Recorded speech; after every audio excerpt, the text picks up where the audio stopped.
මම සරසවියට පාර කියන මීඩියා පන්තියේ පුෂ්පික චන්ද්‍රසේකර. මෙවරත් අනුරාධපුර දිස්ත්‍රික්කයේ දිස්ත්‍රික් ප්‍රථම ස්ථානයේ ඇතුළු ප්‍රමුඛ ස්ථාන ගණනාවක්ම බිහි කරන්නට සමත් වුණේ සරසවියට පාර කියන මීඩියා පන්තිය.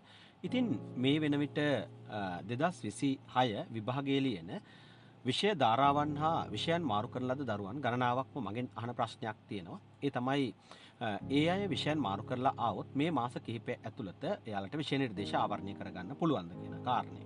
ඉතින් ඒකට පිළිතුර තමයි පැහැදිලිවම විෂය නිර්දේශ ආවරණය කරගන්න පුළුවන්.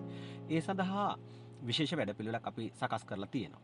ඒතර 2026 පන්ති වලට අමතරව ඒ දරුවන්ට පුළුවන්කම තියෙන 2027 පන්ති සහ 2028 කියන පන්ති වලටත් ඇවිල්ලා මාස 4ක් ඇතුළත විෂය නිර්දේශ ආවරණය කරලා ඒ සාමාර්ථයක් අරගන්න ඊට අමතරව ගත්තොත් අවශ්‍ය නම් රැංක් එකක් දාගන්න. මොකද ගිය අවුරුද්ද තුලක් මේ වගේම දරුවන් විශාල ප්‍රමාණයක් අපි ළඟට ආවා.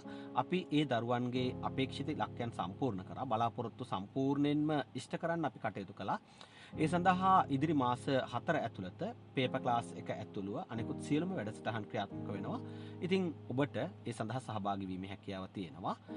මාගේ පන්ති සෙනසුරාදා සහ ඉරිදා කියන දවස්වල අනුරාධපුර ඔරස් උසස් අධ්‍යාපන ආයතනය තුල පැවැත්වෙනවා. ඒත් එක්කම සම්පූර්ණ විෂය නිර්දේශ ආවරණය කිරීමේ වගකීම 100%ක් මම බාර ගන්නවා. ඕනම කෙනෙක්ට විෂයන් හෝ විෂය ධාරා මාරු කරලා 2026 උසස් පෙළ sannivedana හා මාධ්‍ය අධ්‍යයනයේ හෙවත් මීඩියා හැදෑරීම සඳහා පැමිණීමේ හැකියාව තියෙනවා. එhmenan හැමෝටම ජය.